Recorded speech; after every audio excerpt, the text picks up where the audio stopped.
हमें उम्मीद है कि सुप्रीम कोर्ट से हमें रिलीफ मिलेगा। मैं इनसे ही पूछना चाहता हूँ कि आज हमारी ज़िंदगी जानवरों से भी बदतर हो गई है कि हमारी कोई बात करते वाली नहीं। फैसला हमारे हक में आएगा, उस फैसले का पहले इंतजार कर लेते हैं। कल फैसला आएगा, उसके बाद बाकी बात तो बाद में करी जाएंगी। पूरी उम्मीद है फैसला कल सुप्रीम कोर्ट से हमारी जनता के खिलाफ अपने फेवर में आएगा और इसमें पूरा न्याय मिलेगा। नमस्कार, आप देख रहे हैं JJN न्यूज। आपके साथ मैं हूं निशा उप्रेती। हल्द्वानी का बनभूलपुरा इन दिनों काफी चर्चाओं का विषय बना हुआ है। कारण है रेलवे अतिक्रमण। दरअसल रेलवे में अतिक्रमण को हटाने को लेकर हाईकोर्ट के फैसले के बाद से ही बनभूलपुरा में काफी तनाव का माहौल देखने को मिला था। नतीजा ऐसा रहा कि ये एक बड़ा मुद्दा बन गया था, जिसमें तमाम राजनेताओं और कम्युनिटी ने इसमें हिस्सा लिया और हाईकोर्ट के फैसले का भी जमकर विरोध किया। ऐसे में JJN ने भी अतिक्रमण को लेकर पल पल का अपडेट ग्राउंड जीरो पर जाकर आपके बीच लाता रहा। आम जनता से लेकर नेताओं और सामाजिक कार्यकर्ताओं के पक्ष की बात भी आप सबके बीच लाया। इस बीच इन लोगों ने एक आखिरी उम्मीद रखते हुए सुप्रीम कोर्ट का दरवाजा खटखटाया था। वहीं फिर आखिर में 5 जनवरी की तारीख आती है। बनभूलपुरा के लोगों के लिए काफी बड़ी और अहम तारीख रही, क्योंकि इस दिन एक बड़ा फैसला सुप्रीम कोर्ट से आना था और 5 तारीख को फैसला बनभूलपुरा के लोगों के पक्ष में आया। हालांकि दूसरी सुनवाई 7 फरवरी को होनी है। वहीं ऐसे में अब JJN ने फैसले आने के बाद उन लोगों से बात की जिन्होंने दिन रात इस मुद्दे पर अपना बड़ा योगदान दिया और सुप्रीम कोर्ट तक जा पहुंचे। आइए देखते हैं अब सुप्रीम कोर्ट के सुप्रीम फैसले पर इन लोगों का क्या कहना है। नमस्कार सर। नमस्कार। सबसे पहले तो जो रेलवे अतिक्रमण का जो मामला है उस पर आपका क्या कहना है? रेलवे अतिक्रमण का मामला जो हाई कोर्ट से फैसला आया था, हमने उसका भी सम्मान किया था और न्यायालयों को सम्मान किया है हमेशा। और न्यायालय ने जो भी फैसला दिया था उसमें न्यायालय की गलती नहीं थी। वो जो प्रदेश सरकार ने जिस तरीके से अपना पक्ष वीक करा और अपना पक्ष रखा ही नहीं न्यायालय में, यहाँ का नगर निगम हो या यहाँ की प्रदेश की सरकार हो, तो गुमराह किया किसी तरीके से हाई कोर्ट को। इस वजह से ये फैसला आया था, लेकिन वो फैसला भी मान्य था। और उसके बाद फिर हम लोगों की पूरी उम्मीद सुप्रीम कोर्ट के ऊपर थी। और क्योंकि न्याय मिलने की इसलिए उम्मीद थी कि ये गलत तरीके से जो रेलवे अपनी भूमि पर जो अतिक्रमण बताता आया आज तक, कि कभी 29 एकड़ की बात करता है, कभी वो डिमार्केशन जो किया गया था वो डिमार्केशन की बात करता है। तो अगर डिमार्केशन सही था, जो उनसे 81.7 एकड़ की जो बात कर रहा है, आज क्लेम कर रहा है अपनी लैंड पे, तो अगर 81.7 एकड़ लैंड रेलवे की है तो उसके अंदर सरकारी स्कूल जो 90 साल 100 साल से बने हैं और जो उसमें एनिमी प्रॉपर्टीज़ हैं, जो 100-125 साल से पुरानी प्रॉपर्टीज़ हैं, लोगों की फ्री होल्ड प्रॉपर्टीज़ हैं, तो सरकार ने किस तरीके से उसमें अलॉट किया, किस तरीके से वो कार्रवाई की। तो कहीं ना कहीं इसमें ये चीज़ पूरा श्रेय जाता है यहाँ की प्रदेश सरकार को, ये गुमराह करने में हाई कोर्ट को। और अगर ये साफ नियत से इंसानियत के नाते जो प्रदेश के हमारे मुखिया हैं, मुख्यमंत्री धामी जी, उनको इसमें हस्तक्षेप करना चाहिए था कि जो सरकारी ज़मीन है, जो राजस्व की ज़मीन है, उसमें राजस्व विभाग और रेलवे एक डिमार्केशन ऐसा करे कि जो हद रेलवे की है पहले वो क्लियर करे, कितनी हद रेलवे की है और कितनी ज़मीन उसमें नज़ुल विभाग की है। ये क्लियरिटी आनी चाहिए पहले। और सब जानते हैं कि रेलवे की ज़मीन, हम मानते हैं, चलो इंक्रोचमेंट की बात करते हैं, इंक्रोचमेंट जहाँ होगा वहाँ विकास नहीं होता, इंक्रोचमेंट हटने चाहिए। इंक्रोचर वो होते हैं जो साल 6 महीना 1.5 साल से अपनी झुग्गी बना के बैठ जाते हैं किसी की ज़मीनों पर, उससे तो इंक्रोचर आप कहोगे। जो आदमी 100 साल से अगर जिस जगह पर बैठा है, वो सब चीज़ें सहूलियत उसको मिल रही हैं और वहाँ से आप टैक्स की भी वसूली कर रहे हो, आपने उनको रजिस्ट्रियाँ भी करी हैं। तो और वहाँ कुछ रजिस्ट्री ऐसी हैं जिसमें रजिस्ट्री में आपको पता लिखा जाता है कि पूर्वी में नज़ुल भूमि, दक्षिण में नज़ुल भूमि। जब रजिस्ट्रियों में ये सब लिखा हुआ है तो वो ज़मीन रेलवे की कैसे हो गई? तो हमारा जो प्ली थी सुप्रीम कोर्ट में जाने की, जो हाई कोर्ट से भी हम गुहार लगा रहे थे कि ये ज़मीन सारी रेलवे की नहीं है। हम कब से ये बात कह रहे थे कि इसमें स्टेट सरकार को और नगर निगम को पार्टी बनना चाहिए, जो आज तक ये दोनों लोग बचते रहे इस मुद्दे से। और हमें सुप्रीम कोर्ट से जो न्याय मिला, और न्याय भी जो मिला है, जो सुप्रीम कोर्ट ने पार्टी बनाया है रेलवे को और स्टेट गवर्नमेंट को, तो मैं समझता हूँ इसमें दूध का दूध पानी का पानी हो जाएगा अगर ये साफ नीयत से काम करें। तो अभी तो जैसे हाई कोर्ट का जो फैसला आया था, उसके बाद जो याचिका दी गई थी सुप्रीम कोर्ट में, उस पर सुनवाई हुई थी और अब जो है 1 महीने का टाइम दे रखा है रेलवे को कि जो अपने वो जो पेपर्स वगैरह हैं वो शो कर देंगे। उससे सुप्रीम कोर्ट से अब क्या उम्मीद है? जैसे 7 तारीख को सुनवाई है, अब उससे क्या उम्मीद है अब? नहीं, सुप्रीम कोर्ट से पहले तो अभी यहाँ की जो प्रदेश सरकार है और जो रेलवे है, इन दोनों के साथ में हम तो कहते हैं एक मध्यस्थता करनी चाहिए, जिसमें एक पैनल बनना चाहिए जो यहाँ के सियासी लोग हैं या जो यहाँ के पढ़े लिखे लोग हैं, जिम्मेदार लोग हैं, उनका एक पैनल बने, वो सरकार से भी वार्ता करे, वो रेलवे से भी वार्ता करे और एक त्रिकोणीय मीटिंग होनी चाहिए। अगर उसमें कहीं कोई ऐसे इंक्रोचर्स हैं, इंक्रोचमेंट है, तो उसकी कोई ऐसी पॉलिसी लानी चाहिए कि आप फ्री होल्ड की पॉलिसी लाइए, आप मालिकाना हक की बात करिए और जो उनको रेवेन्यू जनरेट करना है उससे फ्री होल्ड के पैसे लेने वो पैसे ले। इससे सरकार की आमदनी भी होगी और विकास भी होगा। हम इंक्रोचमेंट में चंद लोग हैं, सब लोग नहीं हैं, तो इसलिए वो बात कर रहे हैं जो इंक्रोचमेंट में है उनको बसाने की बात करो और जो ज़मीनें पक्की हैं, नजूल की हैं, वो सरकार वो ऐसा कोई पॉलिसी लेकर आए जिससे कि उनको मालिकाना हक मिल सके। तो अभी जैसे अभी आंदोलन हुए थे इन दिनों में, तो उसमें हमने देखा था कि बच्चे भी काफ़ी शामिल हुए थे। तो इसके लिए जो है NCPR यानी कि national commission for protection of child right ने जिला अधिकारी से जांच की मांग की थी कि मतलब क्या जांच होगी, तो उस पर आपका क्या कहना है जो बच्चे शामिल हुए थे? देखिए, बहुत अच्छा सवाल आपने किया है। ये एक मानवीय आधार पर और इंसानियत के नाते, नैतिकता के नाते, पहली बात तो ये है कि जिस तरीके से बच्चे, उन्हें भी अपना भविष्य दिखाई दे रहा था कि अगर ये स्कूल ही नहीं रहेंगे तो बच्चे कहाँ पढ़ेंगे। आपने देखा होगा तख्तियों में लिखा था मेरा स्कूल बचाओ, मेरा स्कूल मत तोड़ो। एक तरफ हमारे प्रधानमंत्री माननीय नरेंद्र मोदी जी एक नारा देते हैं बेटी पढ़ाओ बेटी बचाओ और 2022 तक सबके घर के सबके छत के ऊपर, सबके सर के ऊपर छत होगी। तो ये दोनों चीज़ें तो बिल्कुल कहीं ना कहीं उल्टी चल रही हैं। सरकार का कोई ऐसा शेप इसमें नहीं हो रहा है। और अगर आप स्कूल दे नहीं सकते तो स्कूल तोड़ भी नहीं सकते। आप शिक्षा की बात करते हैं, शिक्षा दीजिए। वो बच्चियां जिनको अभी बोर्ड की परीक्षा देनी है अभी 2 महीने के बाद, उन बच्चों के बारे में नहीं सोचा गया। यहाँ के मुखिया हमारे क्या, जब कहीं पे आपदा भी आती है और या कहीं 2-4 मकान ध्वस्त भी हो जाते हैं, वो भी इंसान होते हैं, तो उनके लिए भी मुख्यमंत्री पहुँचते हैं, पूरी मंत्रियों की सेना वहाँ पहुँच जाती है, पूरा प्रशासन वहाँ पहुँच जाता है। यहाँ पर हज़ारों आदमी सड़कों पर था। यहाँ के मुखिया नहीं आए। यहाँ पे मुखिया यहाँ रुद्रपुर आते हैं, हल्द्वानी हेलीपैड पे उतरते हैं, क्या उनका हक नहीं बनता था? उनकी प्रदेश की जनता परेशान है, प्रदेश की जनता सड़कों पर उतरी हुई है। और एक मुख्यमंत्री होने के नाते, आप एक पार्टी के मुख्यमंत्री नहीं हो, आप प्रदेश के मुख्यमंत्री हो, तो आप एक मानवीय अधिकार पर आके जनता के बीच में आके बैठ के कोई वार्ता करते कि हम आपके साथ खड़े हैं, तो मैं समझता हूँ शायद इतनी बड़ी परेशानी नहीं होती। तो अगर जैसे अभी तो मतलब जो सुप्रीम कोर्ट में अगर हाई कोर्ट की तरह ही लगा दिया ऑर्डर कि ये मतलब कि अतिक्रमण है और जब हटाया ही जाएगा, उसके बाद क्या प्रतिक्रिया रहेगी? देखिए, हम तो जब ये तो वो सोचता है जिसको पता है कि मैं गलत हूँ। अगर मैं गलत हूँगा तो मैं तो यही सोचूंगा मुझे तो सुप्रीम कोर्ट से भी न्याय मिलने की उम्मीद नहीं होती। अगर जब हम पता है सही है तो ऐसे आंख बंद करके, तो सुप्रीम कोर्ट ने जो फैसला दिया है और हाई कोर्ट को जो डायरेक्शन दिए हैं इसको स्टेट गवर्नमेंट को, तो स्टेट गवर्नमेंट भी कहीं ना कहीं वो चीज़ नहीं छुपाएगी। हमें पूरी उम्मीद है अगर सरकार सही से काम करेगी तो अपनी ज़मीन को रेलवे को नहीं जाने देगी।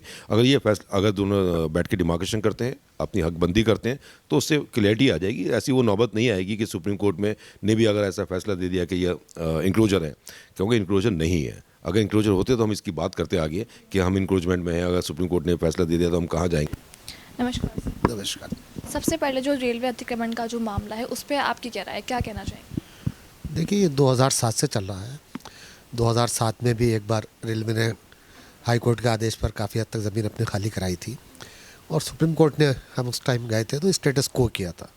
मतलब ये था सुप्रीम कोर्ट का, जो ज़मीन खाली हो गई है उसे रेलवे अपने कब्जे में रखे, बाकी उसके बाद ना तोड़ा जाए। लेकिन रेलवे ने उस पर कोई ध्यान नहीं दिया। धीरे धीरे उसी ज़मीन पर फिर लोग बस गए। 2016 में भी ये दिन बाहर निकल कर आया, तब रेलवे ने जो डिमार्केशन किया वो बिल्कुल बहुत गलत किया। लाइन नंबर 17 में लाकर खंभे गाड़ दिए गए, लेकिन उस वक्त ही मौजूदा सरकार ने उसका विरोध किया। हाई कोर्ट में उन्होंने एक एफिडेविट दिया, हलफनामा दिया कि जो डिमार्केशन रेलवे ने किया ये गलत है, ये ज़मीन रेलवे की नहीं है, सरकार की है। लेकिन 2022 के जब सुनवाई इसमें होती है, तरह तरह की पिटीशनें बार बार पड़ती रही इसमें, तो उसमें ओरली सरकारी वकील ने कहा कि नहीं, ये ज़मीन हमारी नहीं है, रेलवे की है। और हाई कोर्ट ने उस ओरल बयान को मानते हुए जो इन राइटिंग एफिडेविट था उसे दरकिनार करके एक ऐसा आदेश पारित कर दिया कि जिससे सभी लोग हैरत में थे। जनता तो जहाँ जाहिर सी बात थी कि परेशान थी, लोगों की नींदें उड़ गई थी, लोगों की भूख उड़ गई थी, लोग घरों में बैठ कर रो रहे थे, परेशान थे बुरी तरह। तो हमारे पास उसके अलावा कोई चारा नहीं था कि हम सुप्रीम कोर्ट जाएँ। हम लोग सुप्रीम कोर्ट गए। हमारे तमाम senior advocate, Prashant Bhushan ji, Colin Gonsalves, Siddharth Luthra, Salman Khurshid, Piyush Garg और बहुत सारे, अक्षत कुमार, कमलप्रीत कौर, मतलब बहुत बड़ी टीम एक हम लोगों ने वकीलों की वहाँ खड़ी की और उन्होंने अपना पक्ष मजबूती के साथ रखा। सुप्रीम कोर्ट में उन्हें सुना गया और सुप्रीम कोर्ट ने माना इसमें कि इस तरह से जिस तरह से हाईकोर्ट का ऑर्डर है इस तरह के ऑर्डर नहीं होने चाहिए थे। ये 1 हफ्ते का नोटिस देकर आप पैरामिलिट्री लगा दें, दुनिया भर की फोर्सेस लगा दें, लोगों को घर तोड़ दें। कई बार ओरली कोर्ट ने उस बात को कहा, हम लोगों को थोड़ी सी राहत उससे महसूस हुई। उसके बाद 1 महीने का स्टे देकर 7 फरवरी अब इसमें सुनवाई के लिए लगाई है कि अभी कोई ऐसा घर नहीं टूटेगा, ना कोई कंस्ट्रक्शन होगा। तो हम यही कहते हैं कि जो डिमांडें हम यहाँ सरकार से रखना चाह रहे थे, प्रशासन से रख रहे थे, वही सारी चीज़ें सुप्रीम कोर्ट ने अपनी तरफ से आज कह दी हैं और हमें इस बात की उम्मीद है कि सुप्रीम कोर्ट से हम लोगों को निर्णय मिलेगा। नमस्कार सर, सबसे पहले जो अतिक्रमण, ये जो रेलवे अतिक्रमण का मामला है, उस पर आपकी क्या राय है? मेरी राय, कल सुप्रीम कोर्ट से हमने स्टे लिया और हम अपना सुप्रीम कोर्ट की बहुत बहुत शुक्रिया करते हैं। साथ में हम अपने जो वकील जो हमारा हाई कोर्ट में यहाँ पर थे, तनवीर आलम जी, उनका मैं बहुत शुक्रिया अदा करता हूँ। उन्होंने सुप्रीम कोर्ट में ऐसे पॉइंट बना के भेजे जो हमारे वकील थे वहाँ पर, प्रशांत भूषण जी, तो उन्होंने जो हमारा नोट पढ़ा और पढ़ने के बाद पहले तो उनके दिमाग में ये था हम लोग इंक्रोचमेंट में बैठे हुए हैं। जब उन्होंने उनका नोट पढ़ा और नोट पढ़ने के बाद प्रशांत भूषण जी ने देखा तो उन्होंने कहा भाई ठीक है, हम आपकी PI वो कर देंगे, PIL को हम लड़ेंगे केस। तो मैंने सर उनसे कहा आप कितने पैसे लोगे? तो उन्होंने मुझसे छूट ये कहा कि ना इस केस के अंदर मैं पैसा एक भी नहीं लूँगा, पैसा नहीं लूँगा।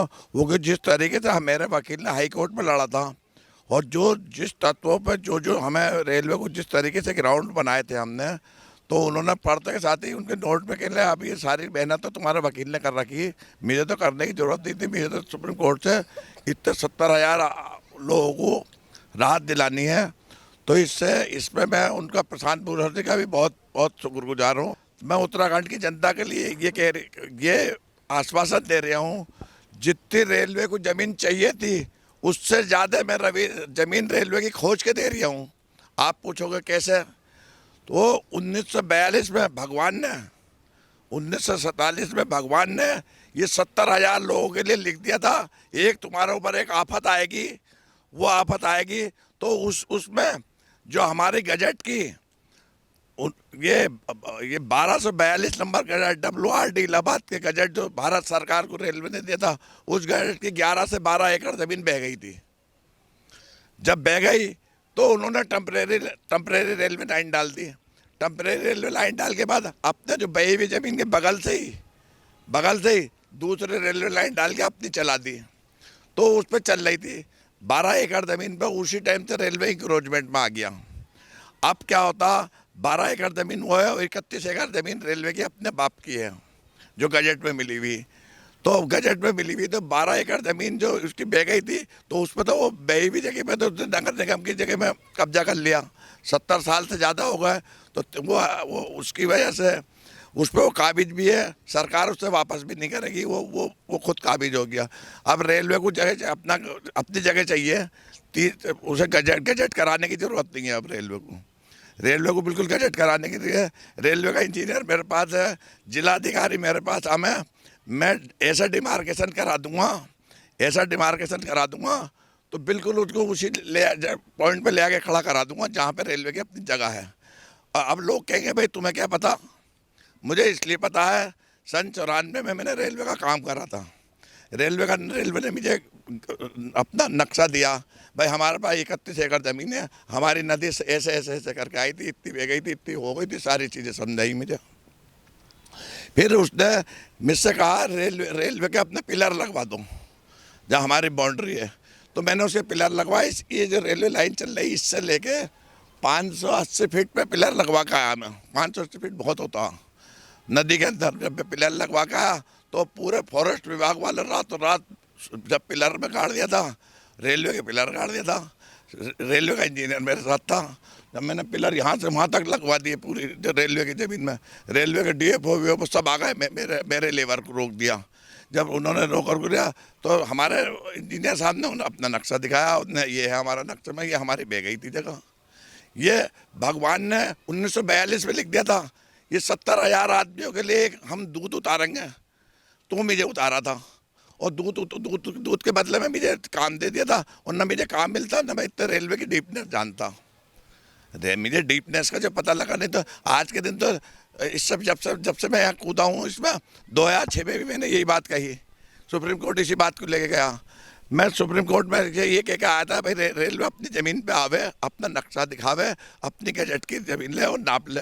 2006 से आज तक मक्कार रेलवे ने एक दिन भी अपने नक्शा दिखा के रेलवे को नहीं नापा और हाई कोर्ट को गुमराह कर दिया। मैं ये कहना चाहता हूँ रेलवे को, यदि रेलवे ने मुकदमा वापस नहीं लिया और नपाई, ये 31 एकड़ ज़मीन में नपाई करा लो, यह मुकदमा वापस नहीं लिया तो मैं DRM के खिलाफ रिपोर्ट करूँगा, सुप्रीम कोर्ट जाऊँगा और उनके खिलाफ रिपोर्ट करूँगा। तो जैसा कि अभी आपने कहा कि आपने रेलवे के लिए काम किया था और आपके बाद नक्शे दिए गए थे, तो क्या आपने नक्शे सुप्रीम कोर्ट तक पहुँचाए थे? हाँ, मेरा नक्शा सब सुप्रीम कोर्ट में लगे हुए हैं, सारी चीज़ें लगी हुई हैं और आप कहेंगे तो आपको भी मैं नक्शा दिखा दूँगा अभी। जैसे कि अब अगर जैसे सुप्रीम कोर्ट ने भी हाई कोर्ट की तरह ही अतिक्रमण को दिखा दिया कि अतिक्रमण है, फिर आपके स्तर से क्या कार्य किया ये न्याय जिंदा है, न्याय जिंदा है। जिस दिन न्याय खत्म होता है पिरला आ जाएगा यहाँ पे। न्याय जिंदा था फिर तो अब एक आदमी को मार के खा जाएगा। न्याय क्या होता है? सुप्रीम कोर्ट का न्याय। यहाँ तो इन्होंने रेलवे ने हमारे हाई कोर्ट के जजों को भ्रम में डाल दिया था, भ्रम में झूठ बोला, बिल्कुल झूठ बोला। कोई भी रेलवे का अधिकारी ये एफिडेविट देने को तैयार नहीं है। मेरे पास 31 एकड़ से ज़्यादा हमारे पास ज़मीन है। अभी दे दे, अभी जो कहेगा मैं गुलामी लिख लूँगा इनकी। अच्छा सर, अभी जैसे ये सब इतना कुछ हुआ था तो काफ़ी दूर दूर से लोग जो है समर्थन के लिए आए थे, उस पर आपका क्या कहना है? ये इन लोगों को पहले आना चाहिए था, इन लोगों को करना चाहिए था। तो हमारे गरीब बच्चों के लिए वकील हमारा, देखिए हम मार कहाँ से खाए। हमारे यहाँ सिविल जज में मुकदमा लड़ दिया, वकील साहब को 50 रुपये देने के लिए किसी के पास नहीं है, कोई 100 रुपये देने के लिए नहीं है। वो हमें घटिया से वकील को यहाँ सिविल जज में लगा रखा। अरे जब इनको पता था 16 साल से अंधे तो नहीं थे, 2000 से। अरे कहते लो भाई लो, 5 लाख रुपए हम अपनी पार्टी की तरफ से भेज रहे हैं, बढ़िया से बढ़िया वकील करना। हमारे वकील में 25,000 रुपये देते तो हम तो यहीं नहीं पिटते, हम यहाँ पिट जाते। खाली दिखाने के लिए आ रहे हैं, अजहरुद्दीन ओवैसी के आदमी आ रहे हैं, समाजवादी के पार्टी आ रहे हैं, ये कांग्रेसी आ रहे हैं, ये आ रहे हैं, वो आ रहे हैं। अरे इससे काम नहीं चलेगा। हमारे लिए बढ़िया वकील कर दो यहाँ पे दोबारा से। पहले तो अल्लाह के करम फल से मैं बढ़िया से बढ़िया वकील कर लूँगा। और हमारी आवाम भी ना मुझे 5-5 रुपये देगी ना तो मैं वकील खड़ा कर लूँगा। मुझे आवाम से पैसे की भी ज़रूरत नहीं है। मैं आवाम से 5 रुपये भी इसलिए लूँगा, इनका पैसा मेरे ऊपर लग जाए, इनका पैसा इसमें जायज़ हो जाएगा। कम से कम मेरी औलाद ये तो नहीं कहेगी मैंने तुम्हारे लिए काम करा था। मैं इनसे 5-5, 10-10 रुपये लूँगा ज़रूर, अपनी फीस ज़रूर लूँगा। जो कहीं कम से कम मेरी औलाद ये ना मुझसे इनसे कहे कि भाई मेरे बाप ने तुम्हारा ये ज़मीन का खला था, लेकिन ये कहते कि भाई हमने भी तो दिया था तेरे मुकदमे में पैसा, सबके लिए इन्हें हलाल कर दूँगा मैं। नमस्कार सर। नमस्कार। जो अभी जो अतिक्रमण का मामला था, जो भी चल रहा है, वैसे तो इस पर आपकी क्या राय है, क्या कहना चाहेंगे? देखिए ऐसा है, कल बहुत बड़ी राहत मिली है, ऐसा नहीं है। और आपके वो जो आपके स्टे मिला है कल हमें, तो हम सुप्रीम कोर्ट का उसमें धन्यवाद करना चाहेंगे। और यहाँ की आवाम को, बनभूलपुरा की आवाम को, और जिन जिन लोगों ने इसके लिए दुआ करी, जो लोग दूसरे मज़हब से लोग भी इसके लिए लगे हुए थे, दुआ कर रहे थे, लगातार साथ दे रहे थे, पूछ रहे थे फ़ोन पे, उन सबको मैं दिल से बधाई देना चाहूँगा। और आगे हम यही चाहते हैं कि जिस तरीके से पहले भी हम लोग कई बार स्टे ला चुके हैं, लेकिन अब वो उसके बाद स्टे लाना और 5-10 दिन की मेहनत होती है, फिर उसके बाद जो है आदमी भूल जाता है। तो लेकिन इस बार जो है इसका बिल्कुल फाइनल सॉल्यूशन निकालना चाहिए कि स्टे लाने के बाद आगे की क्या कार्रवाई होनी चाहिए। और हमें जो है इस स्टे के बाद जो आगे मालिकाना हक़ की बात है, भाई हमारा मालिकाना हक़ अभी तक इस इलाके में नहीं है और इस वजह से हम लोग दिक्कत में आ रहे हैं बार बार। तो अब स्टे के बाद आगे की जो कार्रवाई होती है तो उसके लिए हम लगातार सुप्रीम कोर्ट में जो है पैरवी करेंगे। और हमने अब्दुल मलिक भाई के साथ जो है इसमें केस नंबर PIL नंबर 55, तो उनकी और हमारी साथ में ही लगी, वो एक ही फाइल में हम दोनों साथ में थे, तो पैरवी उन्होंने करी है। बाकी हम लोग भी साथ में ही दिल्ली तक सब जगह उनके साथ ही रहे। और हमने आगे भी कोशिश करी है कि आगे जो है इसका पूरा रास्ता जब तक ना निकले तब तक ऐसी कोई खुशी ना मनाई जाए इस तरीके से, ताकि जो लगातार आप जो मैं देखा कल मैं दिल्ली था और एकदम से यहाँ पर एकदम पटाखे ये वो, तो ये सॉल्यूशन नहीं है इस चीज़ का। अभी पहले आखिरी जो रास्ता है वो जब तक हमें यहाँ से हम इसका जो रेलवे का जो खंभे लगे जब तक यहाँ से हट नहीं जाए तो हम इसको तब तक इसकी लड़ाई हमें लड़नी चाहिए। और पूरा फाइनल जब तक सॉल्यूशन ना निकल जाए तब तक हमें ऐसी खुशी नहीं मनानी चाहिए जिससे और लोगों को भी जो है दिक्कत हो। तो जब फाइनल कोई सॉल्यूशन निकलेगा तब खुशी मनाने में ज़्यादा मज़ा आएगा। तो हम लोग उस दिन ज़्यादा खुशी मनाएंगे जिस दिन हमें यहाँ से राहत मिलेगी और ये रेलवे को हम यहाँ से खदेड़ के बाहर फेंकेंगे। अभी जैसे 1 महीने का टाइम दे रखा है, राहत मिली है, उस बीच इसमें 1 महीने में क्या रणनीति रहेगी, क्या प्रतिक्रिया रहेगी? देखिए 1 महीने का समय जो है बहुत समय होता है, जहाँ 1 हफ्ते में हम लोग रात दिन दिल्ली और देहरादून तक हम लगातार भाग रहे थे। और मुझे लगता है कि शायद ये सभी जितने भी सामाजिक लोग हैं, जितने भी सामाजिक संगठन हैं, जितने भी लोग हैं, सभी ने इसमें मेहनत करी है और किसी एक अकेले की ये मेहनत नहीं है, सबकी दुआओं का साथ है, सबका सहयोग रहा है इसमें। और कोई कहे कि मैं स्टे लाया या मैं स्टे लाया, ऐसा कुछ नहीं है, सबकी मेहनत रही है। और आपके जो है सभी के सहयोग से और एकता दिखाकर जो एकता की लड़ाई इस बनभूलपुरा ने लड़ी है और जिसकी आवाज़ पूरे देश से लेकर विदेशों तक गई है, तो उसी का नतीजा है कि जो आज हमें एक सच्चाई का जो फ़ायदा मिला और सुप्रीम कोर्ट ने हमें राहत दी है। तो हम 1 महीने में यही तैयारी करेंगे कि जो रेलवे अपनी ज़मीन बता रहा है 29 एकड़ और 78 एकड़ जो ये सब लड़ाई चल रही है, तो अभी हमें बात कहने का मौका मिला है, वो बात कहने का मौका मिला है और समय भी काफ़ी मिल गया है हमें कहने के लिए। तो उसको हम अच्छी तरीके से रखेंगे और जो पूरी बात अब हम सुप्रीम कोर्ट को समझाएंगे, ताकि वो बात हमारी आगे जो क्लियर हो, उसके बाद फिर ये रेलवे खंभा यहाँ से हटे और लोगों को अपने घरों का मालिकाना हक मिले। लोग बाग बहुत परेशान थे, सब लोगों ने इसमें मेहनत करी है, किसी का अकेले का की श्रेय नहीं होता है। खुशी जब मनाई जाएगी जब हमें इसका फाइनल डिसीजन आएगा, जिस दिन हमें फाइनल इसका जो है सॉल्यूशन मिलेगा, उस दिन हम सही से खुशी मनाएंगे इसकी। तो देखा आपने, सुप्रीम कोर्ट के फैसले के बाद लोगों की अलग अलग राय सामने आई है। अब देखना ये होगा कि आने वाली 7 तारीख को सुप्रीम कोर्ट की ओर से इस मामले में क्या फैसला सुनाया जाता है। तो ये थी हमारी रिपोर्ट ग्राउंड जीरो से हमारी संवाददाता वैशाली शर्मा की। अभी के लिए हमारी इस खास रिपोर्ट में इतना ही। बाकी की तमाम खबरों के लिए आप बने रहिए हमारे साथ और देखते रहिए JJN न्यूज़।